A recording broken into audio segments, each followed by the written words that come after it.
బంగాళాఖాతంలో ఏర్పడిన ఉపరితల ఆవర్తన ప్రభావంతో రాష్ట్ర వ్యాప్తంగా 2 రోజుల పాటు ఓ మోస్తారు వర్షాలు పడనున్నాయి.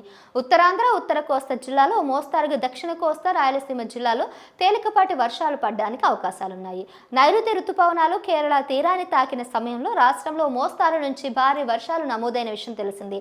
ఉత్తరాంధ్ర నుంచి దక్షిణ కోస్తా తీర ప్రాంత జిల్లాలకు, రాయలసీమ వరకు చెప్పుకోదగ్గ స్థాయి వర్షాలు పడ్డాయి. ఎండ తీవ్రత నుంచి ప్రజలకు ఉపశమనం లభించింది. ఆ తర్వాత మళ్లీ రుతుపవనాలు బ్రేక్ తీసుకున్నాయి.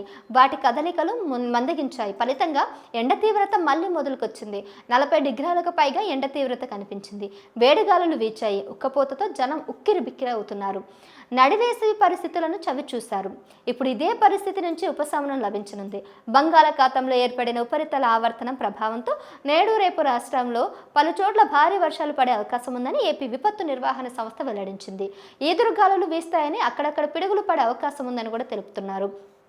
ఉపరితల ఆవర్తన ప్రభావంతో నేడు శ్రీకాకుళం, విజయనగరం, పార్వతీపురం, మన్యం, అల్లూరి సీతారామరాజు, విశాఖపట్నం, అనకాపల్లి, కాకినాడ, అంబేద్కర్ కోనసీమ, తూర్పు గోదావరి, పశ్చిమ గోదావరి, ఏలూరు, ఎన్టీఆర్, కృష్ణా జిల్లాలో తేలికపాటి నుంచి మోస్తారు వర్షాలు కురుస్తాయని విపత్తు నిర్వహణ సంస్థ తెలిపింది.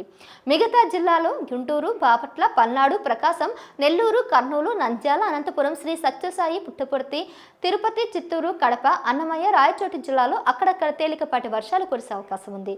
ఉరుములు మెరుపులతో కూడిన వర్షపాతం నమోదు కావచ్చు. బలమైన ఈదురుగాలులు వీచే అవకాశం ఉన్నందున ప్రజలు హోర్డింగ్లు, చెట్ల కింద శిథిలావస్థలో ఉన్న గోడలు, భవనాలు వంటి ప్రదేశాల వద్ద నిల్చోకూడదని విజ్ఞప్తి చేసింది విపత్తు నిర్వహణ సంస్థ. పిడుగులు పడే సమయంలో బహిరంగ ప్రదేశాలు, చెట్ల కింద తలదాచుకోవద్దని కోరింది.